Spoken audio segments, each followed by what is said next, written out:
Well, good afternoon. I am Pastor Michelle Wilkie from Harmony Creek Church, and this is my sermon for Sunday, May 18th. And my sermon is going to be centered around the Lego Movie 2, which will be fun. So let us get started. And my sermon text this morning comes from the book of Revelation, Revelation 21, verses 1 through 5, and I'm reading from the Message translation, which has quickly become, I believe, my favorite translation of Scripture. I saw heaven and earth new created, gone the first heaven, gone the first earth, gone the sea. I saw holy Jerusalem, new created, descending, resplendent out of heaven, as ready for God as a bride for her husband. I heard a voice, thunder from the throne. Look, God has moved into the neighborhood, making his home with men and women. They're his people. He's their God. He'll wipe every tear from their eyes. Death is gone for good. Tears gone. Crying gone. Pain gone. All the first order of things gone. The enthroned continued. And look, I am making all things new. Write it down. Each word dependable and accurate. Actually, in the Message translation, it says, look, I'm making everything new, which is, I like that as well, but I just like saying all things new. And so, my friends, let's start with a story, shall we? So two priests, and I'm wearing my Harmony Creek church jersey. Okay. Two priests are standing by the side of the road, and they're holding up a sign that reads, "The end is near. Turn around now before it's too late." They plan to hold up the sign to each of the passing cars. "Leave us alone, you religious nuts," yells the first driver as he speeds by. From around the curve, the priest hears screeching tires and a big splash. Do you think, one priest says to the other, it would be better to shorten the sign to "Bridge out" instead? So this morning, and during our service this morning, we had one of our beloved members, Ward, read to us the passage from Revelation, which I read just a little bit ago. Now, Revelation, this is a book of the Bible that is often believed to predict and talk about how the world will end. It is said to be apocalyptic literature. And when you hear the word apocalypse, what do you picture? Do you picture the skies opening and people being raptured up into heaven and God appearing as if out of nowhere, or maybe Jesus on a white horse coming down to save us all? When you hear the word apocalypse, do you feel frightened? Does it scare the literal hell out of you? Well, maybe that's just me, because that is what I always envisioned when I was growing up. I mean, I grew up with the Left Behind series, if you remember that series, where that was very much a story about the rapture. You know, Nadia Bolz-Weber, she talks about the apocalyptic literature, and how apocalyptic literature was not originally intended to scare the hell out of us. Apocalyptic literature existed in its original form to unveil, to proclaim a hope-filled idea. And the word apocalypse, if you look at it in the definition in the English language, the definition is all about the final destruction of the world. But the Greek, if you look at apocalypse in the Greek language, it translates to mean uncovering, to reveal. Quite a difference in those two translations, right? Of how we understand the word apocalypse.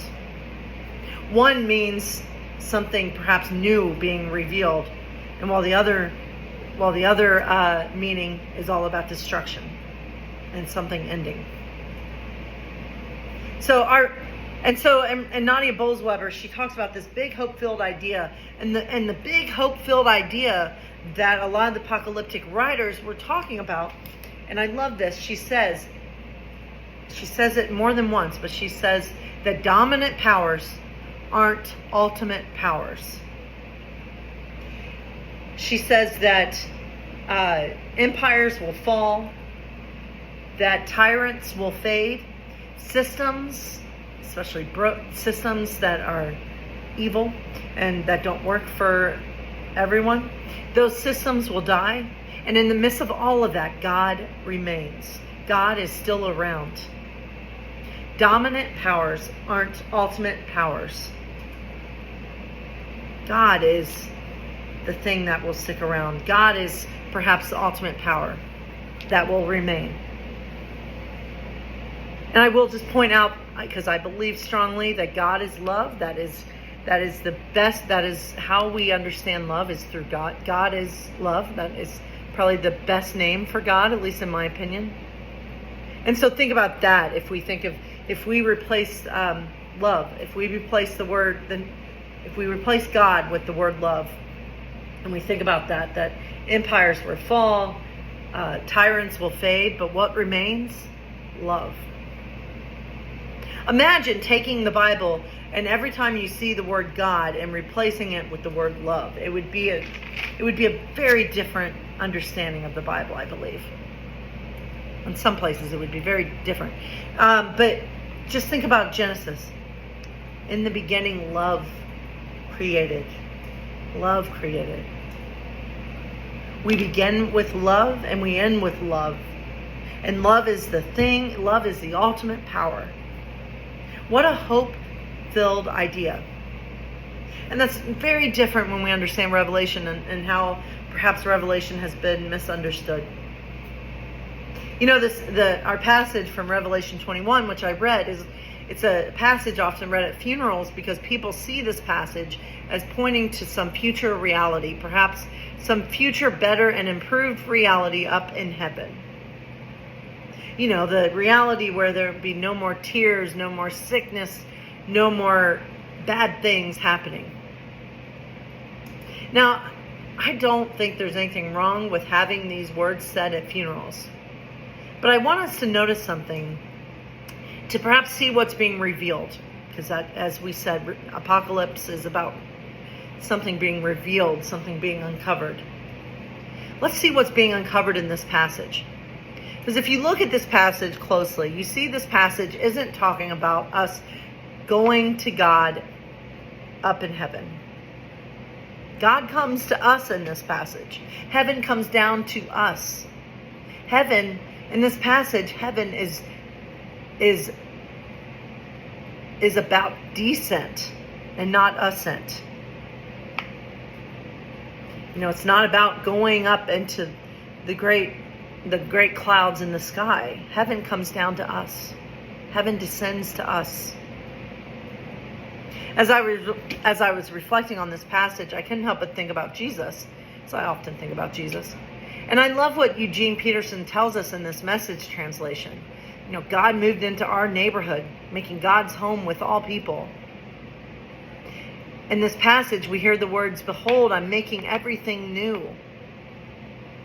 And I got to thinking about this passage, and I got to thinking, what if Jesus was how God began making all things new? What if Jesus was God's way of showing us how to bring about the new heaven, which in this passage sounds like the new heaven is right here with us and not up above us? It was an interesting thought, because I've often said that Jesus did not come to save us. Jesus came to show us how to save ourselves. And boy, have we messed up on that at times. You know, this past week, I attended online and got to watch, and I've been watching a lot of the sermons for the Festival of Homiletics.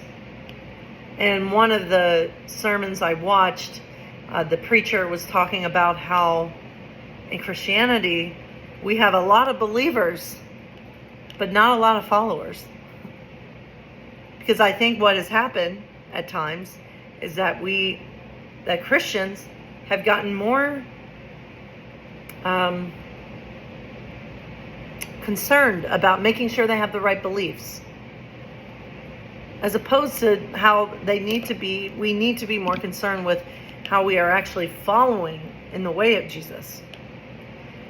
As this preacher pointed out, it's not about believing necessarily. It's about following Jesus.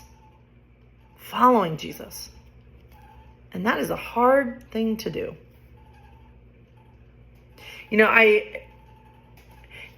Notice in this passage that God is making, not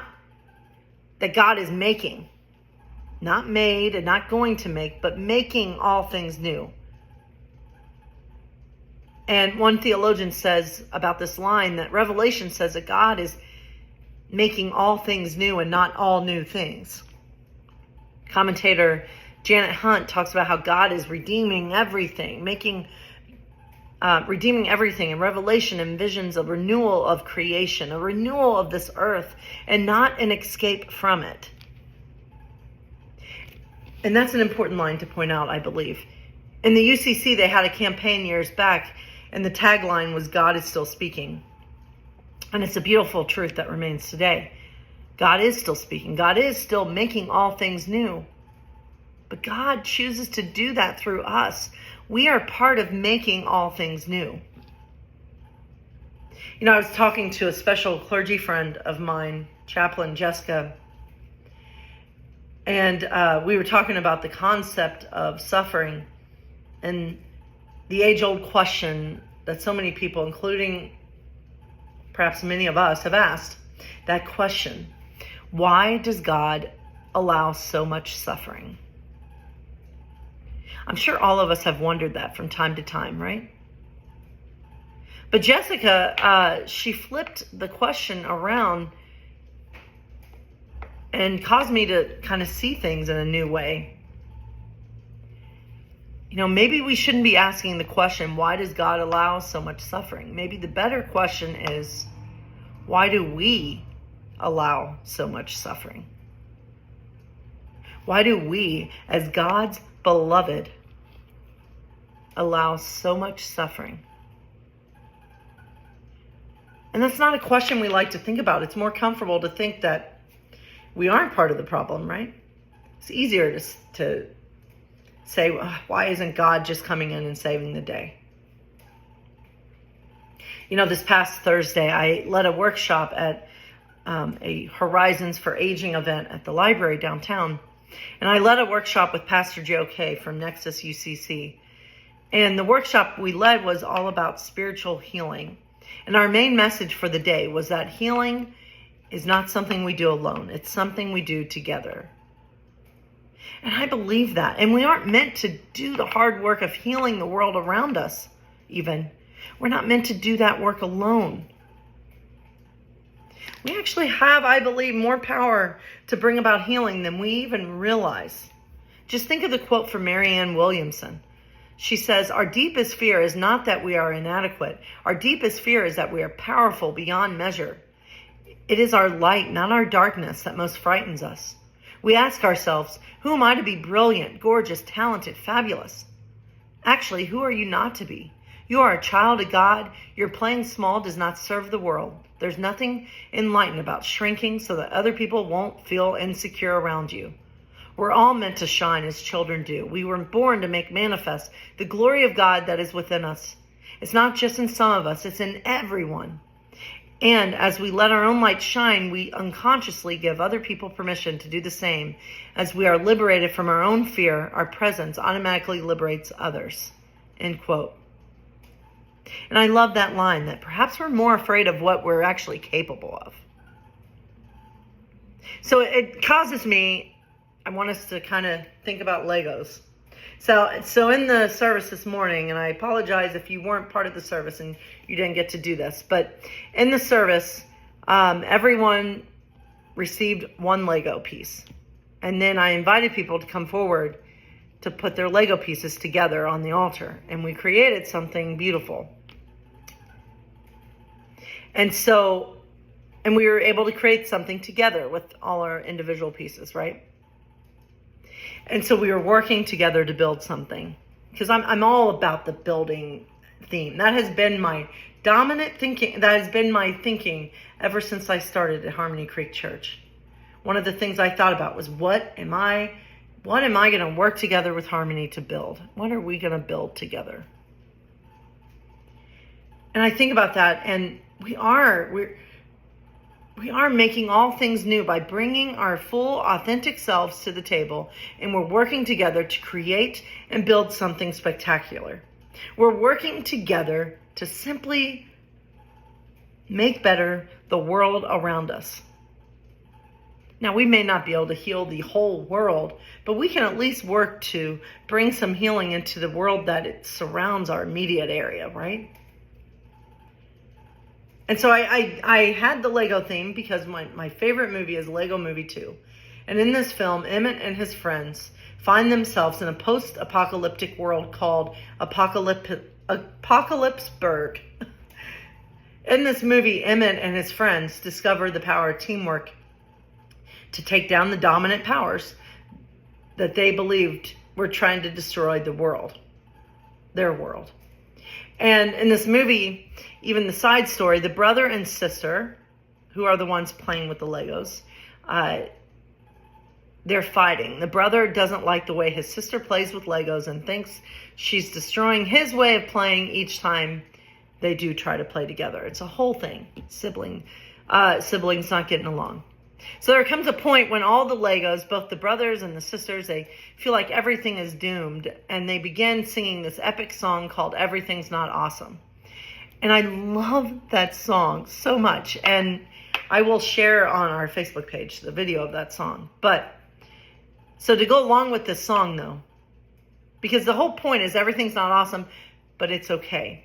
So just hear these words that go along with the song. Because there's one more quote. There's a quote. This comes from Emmett. While he is speaking, while he's saying this quote, you see the brother and sister reconcile. And also, in this scene, Emmett, the Lego toy, meets this future version of himself who is a jerk. And Emmett comes to see that he doesn't have to end up like this version. So Emmett says to himself, aka the version that was a jerk, he says, I'll never grow up to be like you. It's easy to harden your heart, but to open it, that's the toughest thing you can do. I'm going to grow up, but I won't stop caring about the people in my life. They may see the world differently, but that's not bad. I think it's inspiring because everything's not awesome. But we can make it a little more awesome if we remember that we aren't alone in this world. We are in it together. End quote. So yes, as we look around our world and our country, perhaps even our lives, we can safely say that, yeah, everything's not awesome. Acknowledge that. It's okay to acknowledge that everything's not awesome. We don't have to fake it. We don't have to pretend everything's awesome. We can safely say together, everything's not awesome. But you know what? It's okay because we aren't alone. There is hope to be found, and it's not all bleak. There is hope to be found because we can continue to find ways to work together, to work together to make things even just a little more awesome. Let's remember that we're part of making all things new. God is working through every single one of us. And so one way I think that we can work together to bring as much heaven down here on earth, to make all things new, to co-create with God, right? And one way to do that is by simply continuing to create authentic, safe spaces. And we do that here at Harmony Creek Church week after week.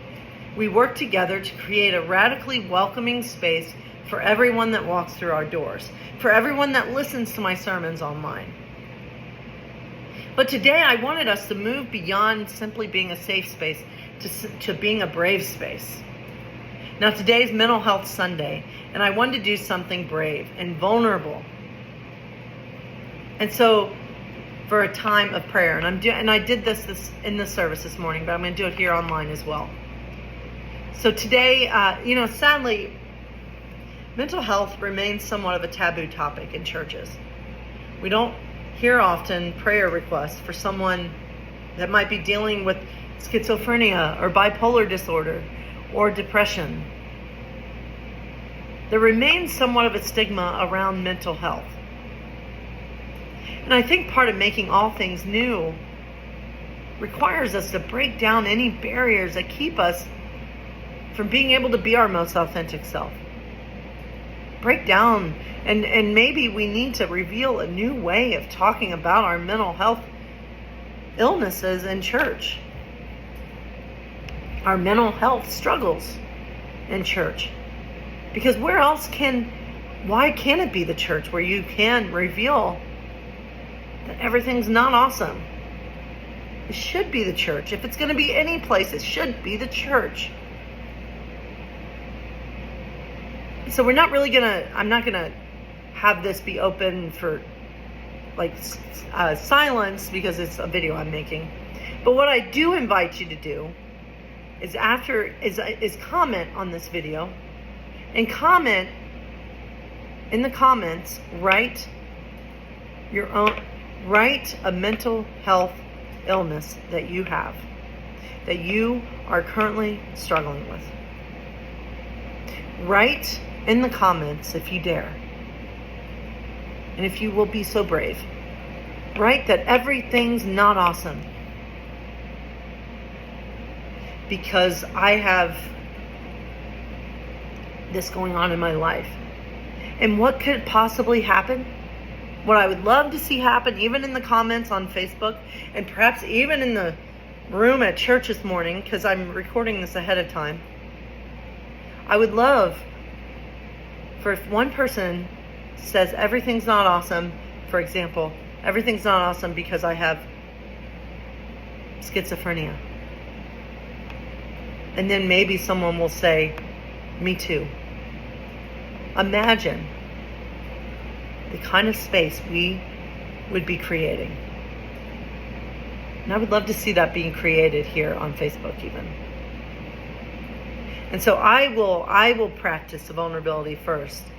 Never actually been officially diagnosed with things, but my doctor, I have described some things to them, and they haven't given me the official diagnosis, but I will just go ahead and say it. So everything's not awesome. Because I struggle with anxiety every single day. I struggle with OCD, obsessive compulsive disorder even.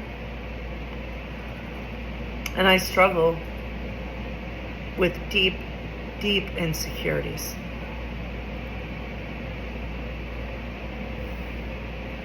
So everything's not awesome. But it's okay because I know and I have faith that I'm not alone.